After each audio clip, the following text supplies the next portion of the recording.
어느 봄날 전라도 나주고을에서 이런 일이 있었습니다. 고을에서 가장 반듯한 류씨 가문이 안주인이 며느리 간택을 열었지요. 후보는 셋이었습니다. 단아한 최수련, 온순한 오소담, 그리고 고을에서 낮잠꾸러기로 손가락질 받는 이난희. 결과는 충격이었습니다. 류씨 부인이 그 게으른 처녀를 며느리로 골랐으니까요. 아들은 장가를 거부하였고 고을은 발칵 뒤집어졌습니다. 그로부터 얼마 뒤 그 며느리가 불길 속으로 뛰어들었습니다. 타오르는 창고 안으로 맨몸으로. 왼팔과 등에 심한 화상을 입고 쓰러진 그 손에는 장부 3권이 꽉 안겨 있었지요. 그제야 남편이 깨달았습니다. 자신이 게으르다 여겼던 그 여자가 처음부터 이 가문을 위해 싸우고 있었다는 것을. 대체 시어머니는 그 게으른 처녀에게서 무엇을 보았던 것일까요?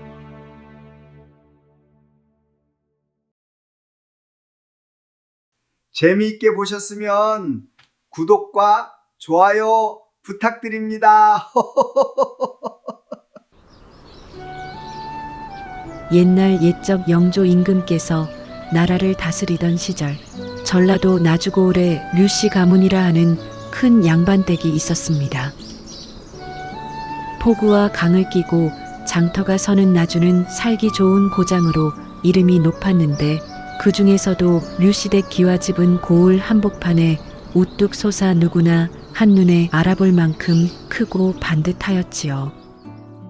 이 집의 안주인은 류씨 부인이라 불리는 58살의 과부였습니다.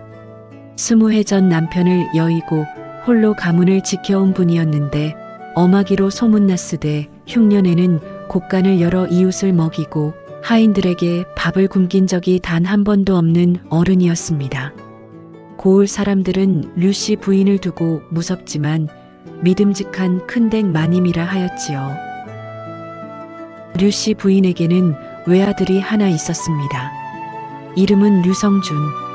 나이 23, 진사시험을 준비 중인 선비였지요. 준수한 얼굴에 고든 성품을 지녀 나주 처녀들 사이에서는 나주의 도련님이라 불리며 선망의 대상이 되었습니다. 그런 아들의 혼사가 류씨 부인의 가장 큰 근심이었습니다.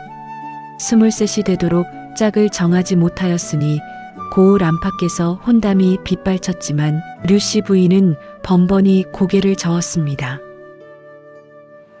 그러던 어느 봄날 류씨 부인이 마침내 며느리 간택을 잡았다는 소문이 고을 전체에 퍼졌습니다. 대문 앞에는 아침부터 구경꾼들이 몰려들었고 담장 너머를 기웃거리는 아낙네들의 수군거림이 끊이질 않았지요. 대청마루에 세 처녀가 나란히 앉았습니다. 고을에서 선별된 최종 후보 셋이었지요. 첫 번째는 최수련이라 하는 20살 규수였습니다. 고을 최대 부호 최만석의 외동딸로 단아하고 예절 바르기로 이름이 자자하였지요. 고을 사람 열에 9은 수련이가 틀림없다고 입을 모았습니다. 두 번째는 오소담이라 하는 19살 처녀였습니다. 나주 서당 훈장의 딸로 온순하고 바느질에 능하며 누구에게든 상냥한 아이였지요. 그리고 세 번째, 이난이라 하는 19살 처녀가 있었습니다. 가세가 기운 이진사의 딸이었는데 고을에서 낮잠꾸러기 게으른 처녀라 불리며 손가락질을 받는 처녀였습니다. 구경꾼들이 수군거렸습니다. 나니가 왜 저기 앉아있는 게야? 류씨 부인이 들러리를 세운 거겠지? 나니의 옷차림은 단정하였으나 유독 눈 아래 그늘이 짙었습니다. 셋 중 가장 생기가 없어 보였지요. 류성준의 시선이 자연스레 최수련에게 머물렀습니다. 속으로 저 사람이면 나쁘지 않겠다 싶은 기색이 역력하였지요. 그러나 류씨 부인이 단호하게 말하였습니다. 네가 고르면 얼굴을 보고 고른다. 내가 고르면 사람을 보고 고른다. 그 한마디에 대청마루가 고요해졌습니다. 류씨 부인이 천천히 입을 열었습니다. 지금부터 셋에게 같은 것을 시킬 것이다. 잘하고 못하고가 아니라 어떻게 하는지를 볼 것이니 꾸밈없이 행하거라. 첫 번째 시험이었습니다. 우물물을 길어 미음 한 그릇을 끓여오라. 최수련이 가장 먼저 일어섰습니다. 허리를 곧게 세우고 사뿐히 마당으로 나가 물을 깃고 불을 피우고 쌀을 고르는 동작 하나하나가 마치 교본을 펼쳐놓은 듯 하였지요. 잠시 뒤받친 미음 그릇에서 은은한 향이 피어올랐고 구경꾼들 사이에서 감탄이 새어나왔습니다. 역시 최부잣집 규수답다. 오소담도 정성스럽게 미음을 끓여왔습니다. 그릇 위에 마당에서 꺾은 매화 한 송이를 살며시 띄워놓은 센스가 돋보였지요. 류씨 부인이 매화를 물끄러이 바라보더니 고개를 한번 끄덕였습니다. 나니의 차례가 되었습니다. 나니가 자리에서 일어서는데 그만 하품이 터져나왔지요. 급히 손으로 입을 가렸으나 이미 늦었습니다. 구경꾼들이 킥 웃었지요. 간택 자리에서도 졸려하네. 그런데 나니가 부엌에서 이상한 행동을 하였습니다. 쌀을 씻기도 전에 손으로 나타를 하나씩 골라내기 시작한 것이었지요. 쭉정이와 상한 나다를 찬찬히 추려낸 뒤에야 비로소 쌀을 씻었습니다.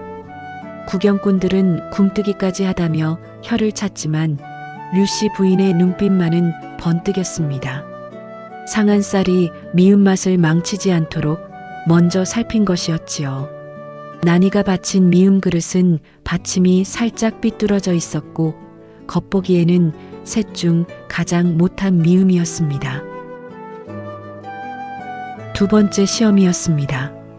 류씨 부인이 보리 한 대씩을 내주며 말하였지요. 이 보리로 죽을 끓여 하인 5에게 나눠주어라.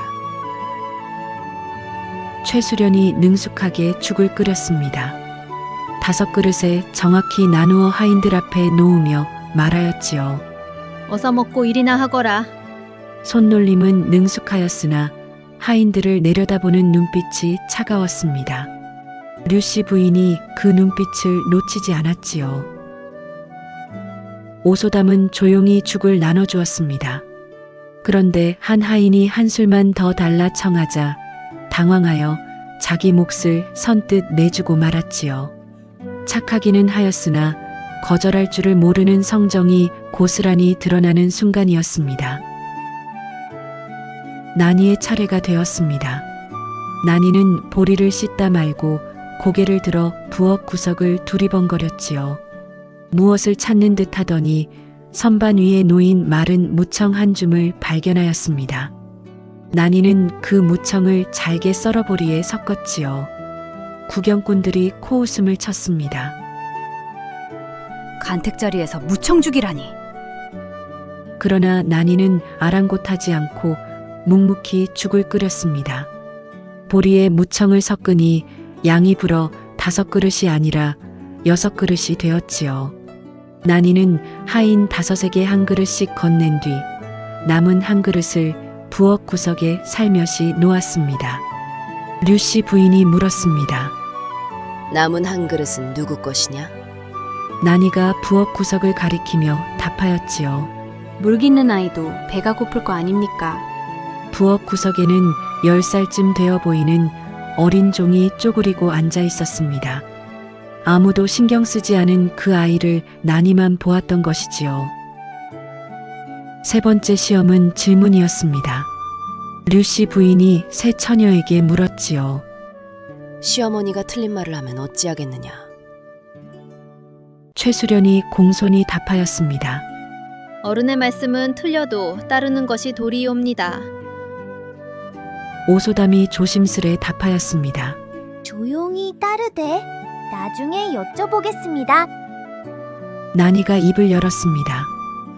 틀린 건 틀렸다고 말씀드리겠습니다. 그래야 어머님도 안 다치십니다. 대청이 술렁였지요. 버르장머리 없다는 수군거림이 번졌습니다. 그러나 류씨 부인은 미소를 짓지도 인상을 쓰지도 않았습니다. 조용히 새 처녀를 돌려보냈지요.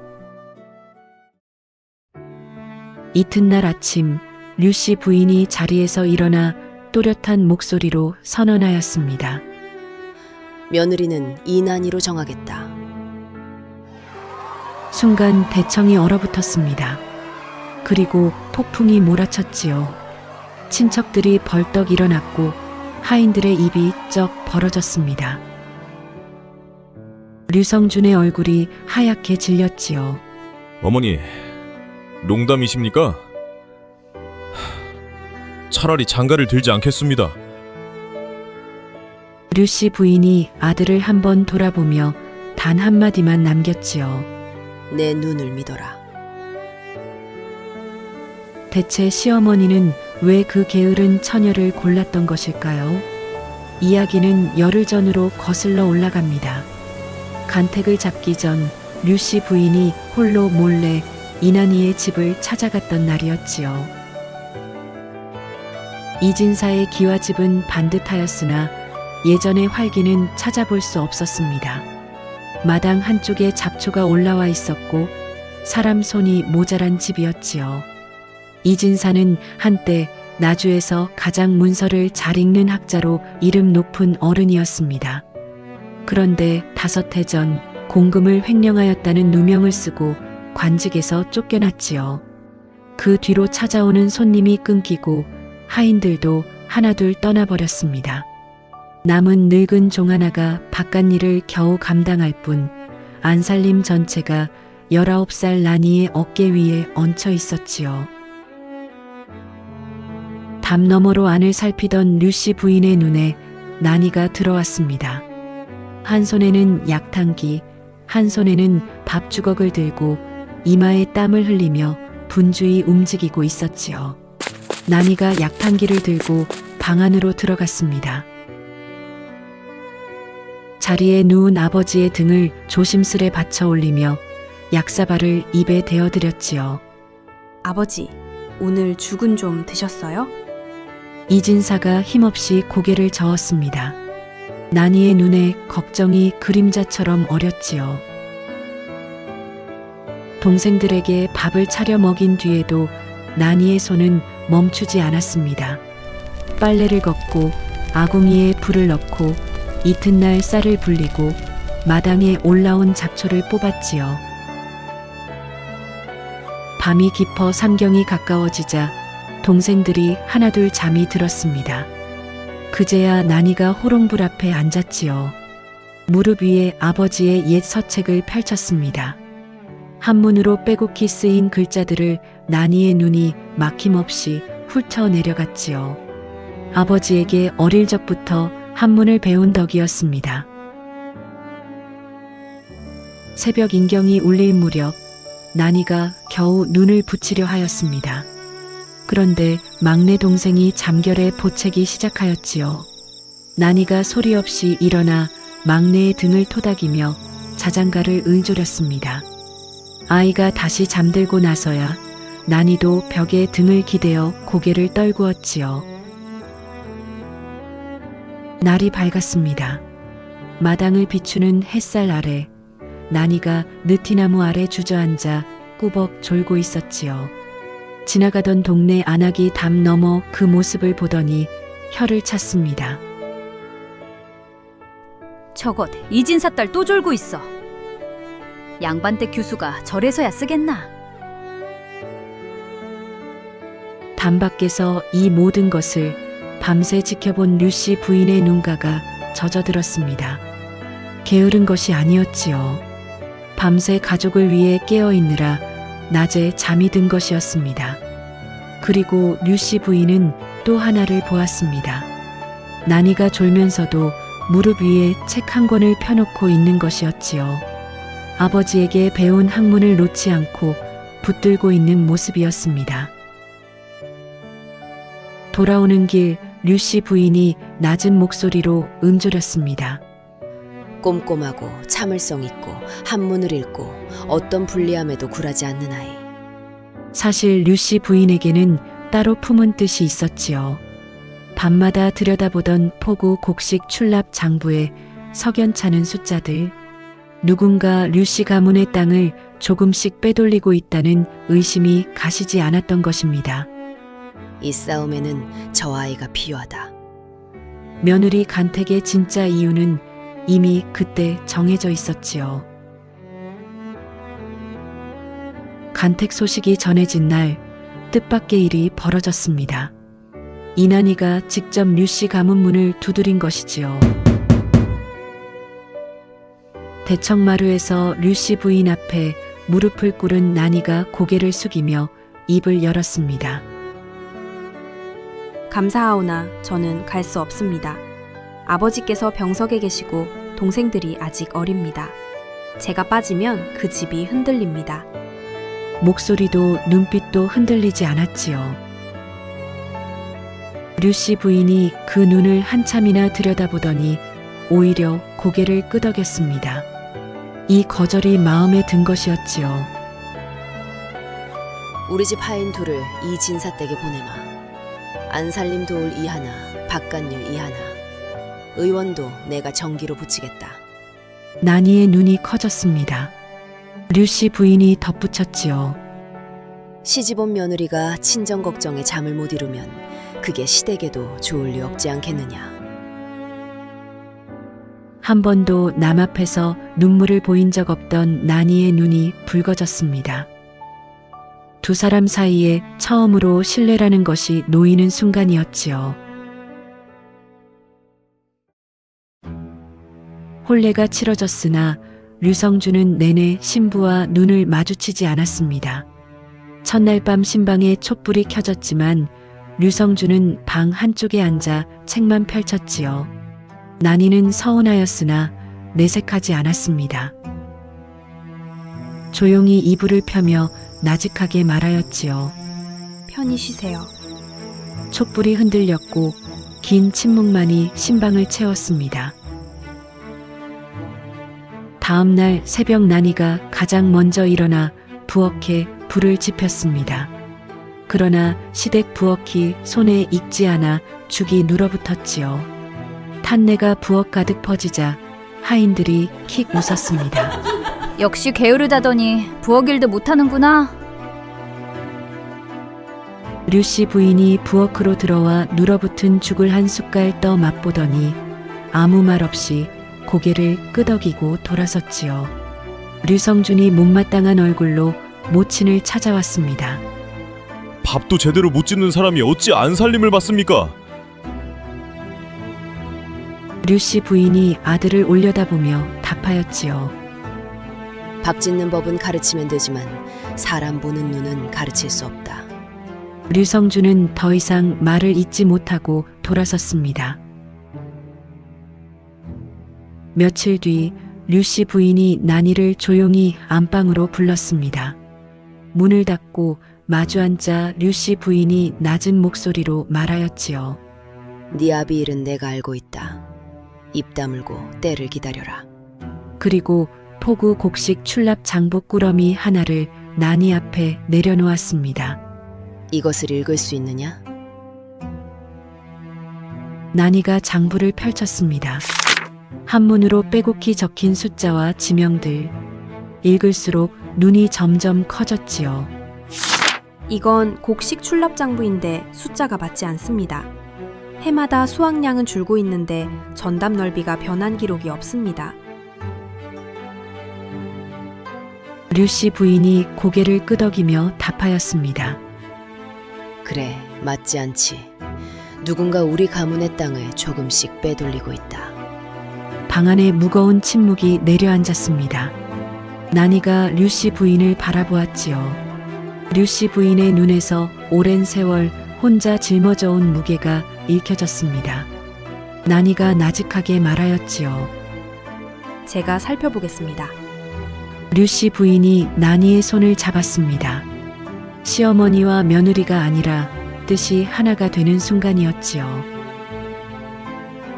그날 밤부터 나니의 하루가 달라졌습니다.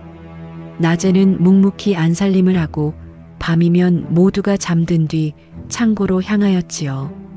호롱불 하나에 의지하여 10년치 장부를 한 장씩 대조해 나갔습니다. 낮에 졸리는 이유가 하나 더 늘어난 셈이었지요. 장부를 파고들수록 뚜렷한 패턴이 드러나기 시작하였습니다. 매년 가을 추수가 끝난 뒤 류씨 가문 전답의 경계가 조금씩 줄어들고 있었지요.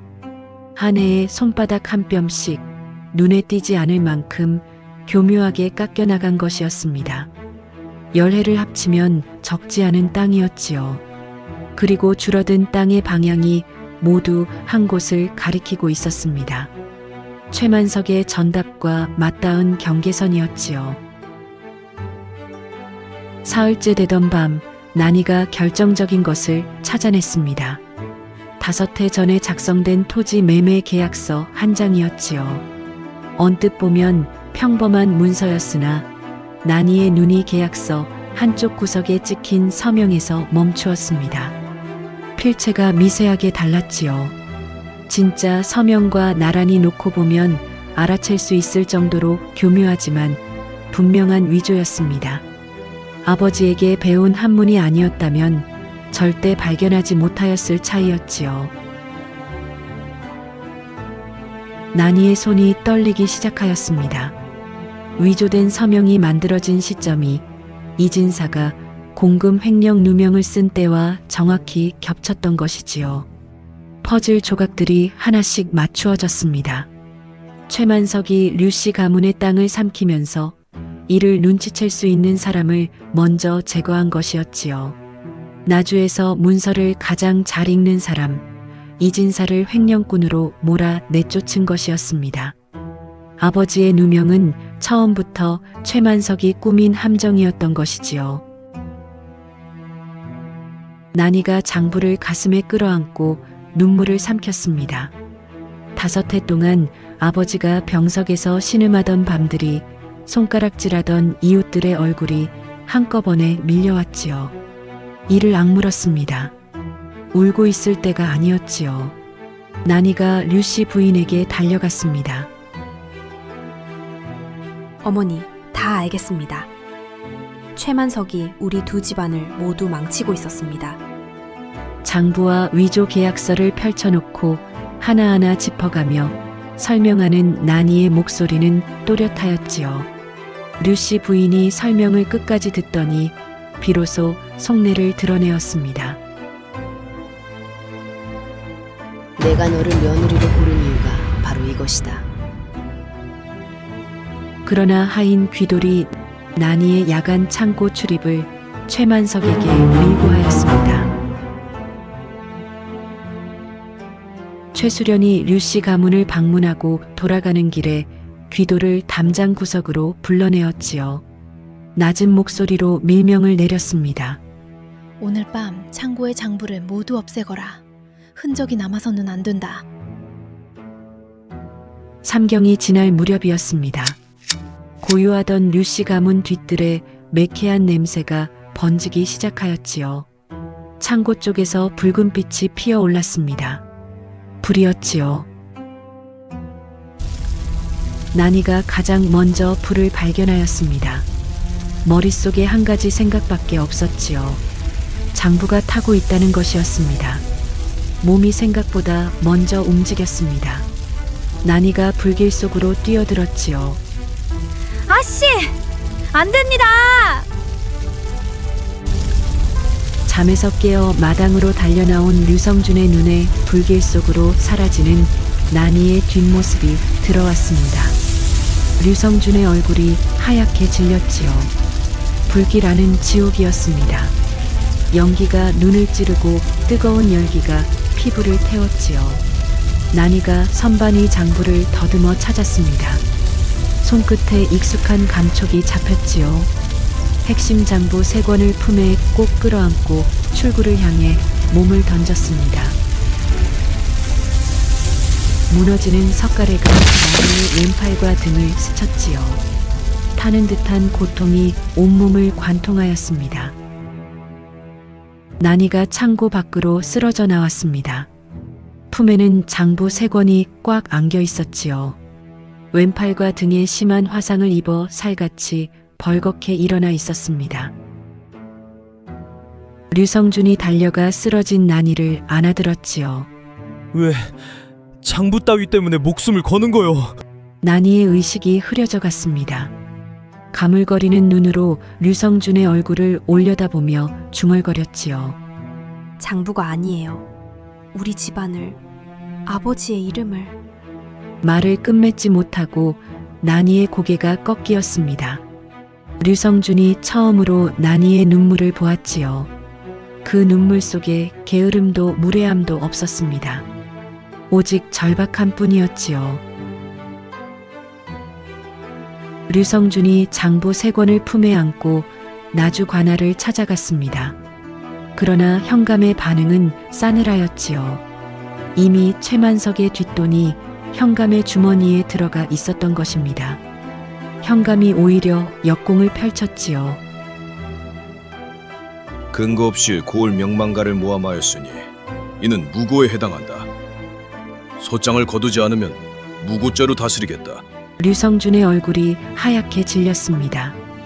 무고죄가 성립되면 진사시험 응시 자격이 박탈될 수도 있었지요. 양반에게 과거의 길이 막히는 것은 목숨을 잃는 것이나 다름없었습니다. 최만석의 최후 통첩이 날아왔습니다. 소장을 거두고 남은 전답 절반을 넘기면 조용히 끝내주겠다. 거부하면 무고죄로 끝까지 밀어붙이겠다. 친척들이 등을 돌렸습니다. 하인 셋이 보따리를 쌌지요. 난이가 침상에서 류씨 부인에게 말하였습니다. 어머니, 혹시 제가 장부를 잘못 읽은 건 아닐까요? 저 때문에 집안이 이 지경이 되었습니다. 류씨 부인이 난이의 손을 꽉 잡으며 답하였지요. 네가 읽은 것은 틀리지 않았다. 이 어미를 믿어라. 그날 밤 류씨 부인이 홀로 안방에서 오래된 괴짝 하나를 열었습니다. 괴짝 깊숙한 곳에 누렇게 바랜 서찰 한 묶음이 고이 쌓여 있었지요. 류씨 부인이 서찰을 가슴에 안으며 은조렸습니다. 여보, 이것을 쓸 날이 왔습니다. 20해 전 세상을 떠난 남편에게 건네는 말이었지요. 이튿날 새벽 첫 딸기 울기도 전에 류씨 부인이 나들이 옷을 차려 입었습니다. 품 안에 서찰 묶음을 깊이 넣고 대문을 나섰지요. 58 먹은 과부가 홀로 한양길에 오르는 것은 만만한 일이 아니었습니다. 봄비가 내려 길이 질었고 고갯마루에서는 찬바람이 뼈를 에었지요. 그러나 류씨 부인의 걸음은 멈추지 않았습니다. 이틀 만에 한양에 닿은 류씨 부인이 찾아간 곳은 형조 참의 권대감의 사저였습니다. 권대감은 돌아가신 남편의 진사 동기였지요. 류씨 부인이 품에서 서찰 묶음을 꺼냈습니다. 이것은 20해 전 최만석이 아전에게 보낸 친필 서신 5통이옵니다. 권대감이 서신을 받아들고 한 통씩 펼쳐 읽기 시작하였지요. 읽을수록 얼굴빛이 변하였습니다. 서신의 내용은 충격적이었지요. 최만석이 아전에게 토지 문서 위조를 사주하고 그 대가로 은자 수백 냥을 건네는 과정이 자신의 손으로 고스란히 적혀 있었습니다. 류씨 부인의 입에서 20해 동안 감추어 두었던 이야기가 흘러나왔지요. 우리 대감이 살아계실 때 최만석의 비리를 알아채셨습니다. 이 서신을 입수하고 관가에 고발하려 하셨으나 그 직전에 갑자기 세상을 뜨셨지요.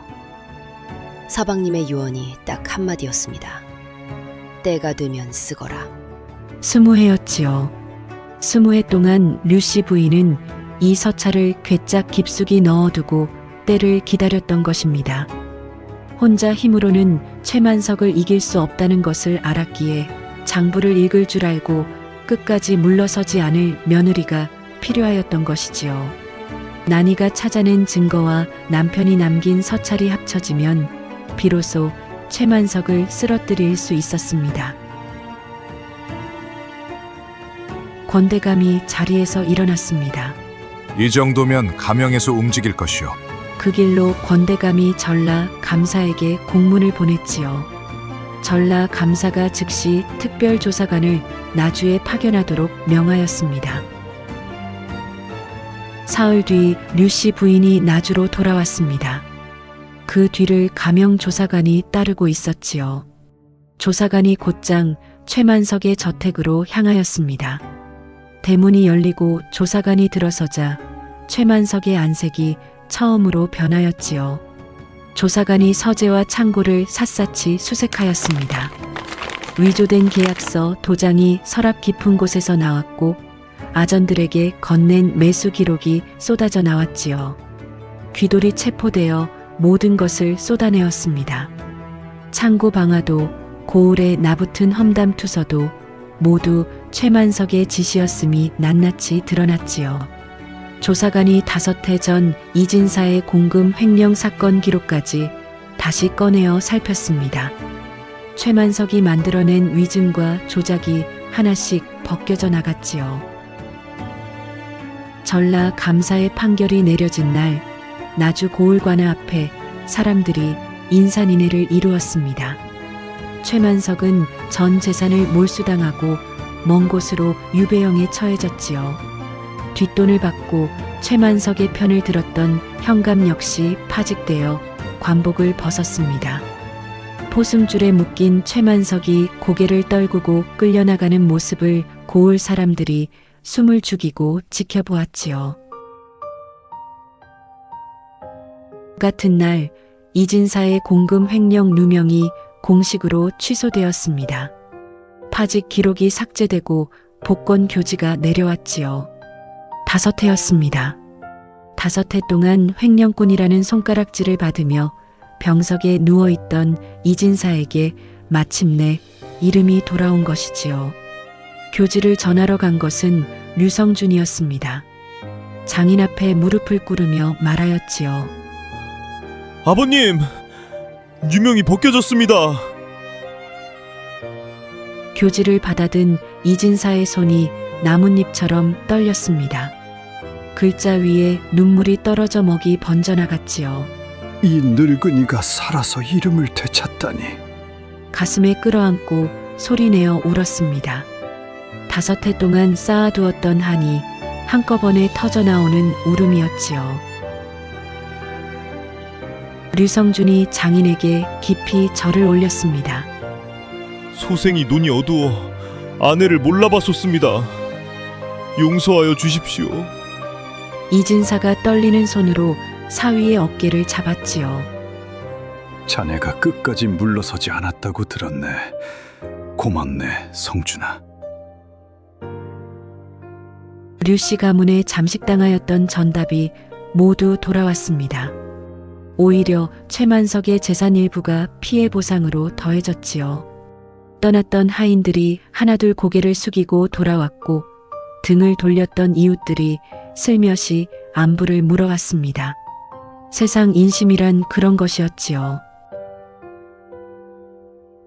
류성준이 난이의 침상 곁에 앉아 조심스레 말하였습니다. 당신을 게으르다 여긴 내가 세상에서 가장 게으른 사람이었어. 눈앞의 진실도 보지 못하였으니. 난이가 웃으며 답하였지요. 저는 정말 게으른걸요. 지금도 졸려 죽겠어요. 부부가 함께 웃었습니다. 혼례 뒤 처음으로 신방의 웃음소리가 울려 퍼졌지요. 이듬해 봄, 난이가 처자이를 안고 친정을 찾았습니다. 건강을 되찾은 이진사가 마당까지 나와 손주를 받아 안았지요. 이 아이는 좋은 세상을 살겠구나. 손주를 가슴에 안은 이진사의 눈에서 눈물이 흘러내렸습니다. 5해를 병석에 누워 횡령꾼이라는 손가락질을 받던 그 사람이 이제 손주를 안고 봄볕 아래 서 있었지요. 이진사의 주름진 얼굴에 환한 웃음이 번졌습니다. 그날 저녁 류씨 부인이 홀로 안방 괴짝 앞에 앉았습니다. 이미 비어버린 괴짝? 20해 동안 서찰을 품어왔던 그 자리가 이제는 고요하였지요. 류씨 부인이 조용히 손을 얹으며 낮게 은조렸습니다. 여보, 다 끝났습니다. 당신이 남긴 것이 두 집안을 살렸습니다. 창밖으로 봄바람이 불어왔습니다. 촛불이 잠시 흔들렸다가 다시 고요히 타올랐지요. 이튿날 아침 나주 포구에 해가 떠올랐습니다. 느티나무 아래 나니가 또 졸고 있었지요. 무릎 위에는 책 한 권이 펼쳐져 있었습니다. 고을 사람들이 그 모습을 보며 이제는 달리 말하였습니다. 저것이 류시댁 며느리다. 밤새 가문을 지키느라 또 졸고 있는 게지. 혹시 지금 이 순간 여러분 곁에도 그런 사람이 있지는 않나요? 말없이 새벽을 버티고 소리 없이 밤을 지새우면서도 낮에는 그저 게을러 보이는 사람. 그 사람의 낮을 보지 마십시오. 그 사람의 밤을 보십시오. 사람은 낮에 얼마나 부지런한가로 볼 것이 아니라 밤에 누구를 위해 깨어 있는가로 보아야 하느니라. 나주 포구에 봄바람이 기와집 처마 끝을 스치며 따뜻하게 불어왔습니다. 오늘 이야기 어떠셨나요? 주변에 이런 분이 계시다면 이 영상을 꼭 전해주세요. 좋아요와 구독은 더 따뜻한 이야기를 만드는 힘이 됩니다. 오늘도 행복하고 건강한 하루 보내세요.